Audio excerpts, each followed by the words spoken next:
उधर आपातकाल की बरसी पर पाठ्यक्रम में बड़ा बदलाव। कक्षा 9 की पुस्तक में आपातकाल का चैप्टर जोड़ा गया है। एनसीईआरटी के फैसले पर अब विपक्ष सवाल उठा रहा है।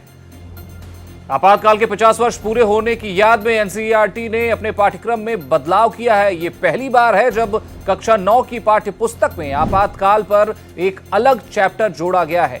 यह बदलाव ऐसे समय में हुआ है जब देश 1975 में लगाए गए आपातकाल को याद कर रहा है। एनसीईआरटी की पुस्तक में इसे लोकतंत्र के लिए चुनौती बताया गया है। हालांकि विपक्ष इस पर सवाल उठाने लगा है। एनसीपी एससीपी नेता सुप्रिया सुले का कहना है कि दुख की बात है कि शिक्षा और पढ़ाई में आज राजनीति लाई जा रही है। मुझे कुछ आश्चर्य नहीं लग रहा है, दुख की बात है कि शिक्षा और पढ़ाई में आज राजनीति लाई जा रही है। बहुत दुख की बात है। तो ज्यादा जानकारी के साथ हमारे सहयोगी रवि कुमार जुड़ गए हैं।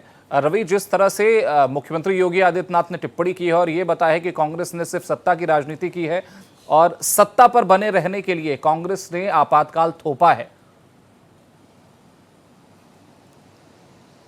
बिल्कुल, निश्चित तौर पर जिस तरीके से उस पूरे वक्त को याद किया जा रहा है और काला अध्याय उस वक्त यानी आपातकाल को बताया जा रहा है और साफ तौर पे कांग्रेस पार्टी की सरकार को, उस वक्त की जो मौजूदा सरकार थी, उसको जिस तरीके से जिम्मेदार बताया है और जिस तरीके से उन्होंने साफ तौर कहा है लोकतंत्र की आवाज दबाने का काम है उस वक्त किया गया था और उसके साथ ही उन्होंने चाहे समाजवादी पार्टी हो या लालू प्रसाद यादव का जो परिवार है उस पर भी उन्होंने इसको लेकर घिरते हुए कहा है कि कांग्रेस पार्टी ने जिस तरीके से अत्याचार किया था और आज ये दोनों ही दल, चाहे मुलायम सिंह यादव का परिवार हो या उसके अलावा लालू प्रसाद यादव का जो परिवार यानी अखिलेश यादव, उसके अलावा अगर बात करें मुलायम सिंह यादव के बेटे अखिलेश यादव की बात करें या उसके अलावा हम बात करें तो लालू प्रसाद यादव के बेटे की बात करें तो उसको लेकर भी उन्होंने घेरने का काम किया है कि कांग्रेस पार्टी की उसी राह पर वो लोग चल रहे हैं। और निश्चित तौर पर जिस तरीके से उस वक्त को याद करते हुए आज उस आपातकाल की 51वीं जो वर्षी थी उसको लेकर बीजेपी की तरफ से कार्यक्रम का आयोजन किया गया, जिस कार्यक्रम के दौरान मुख्यमंत्री योगी आदित्यनाथ ने कांग्रेस पार्टी पर निशाना साधा। इसके साथ ही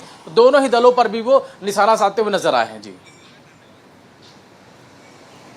तो बिल्कुल रवि, जिस तरह से मुख्यमंत्री ने टिप्पणी की और कहीं ना कहीं उन्होंने इशारों में यह भी कहा है कि जब सपा और कांग्रेस साथ आती हैं तो कहीं ना कहीं जो स्थितियां होती हैं वो विपरीत हो जाती हैं। बिल्कुल, तो फिलहाल हमारे साथ जुड़ने के लिए और जानकारी साझा करने के लिए धन्यवाद आपका।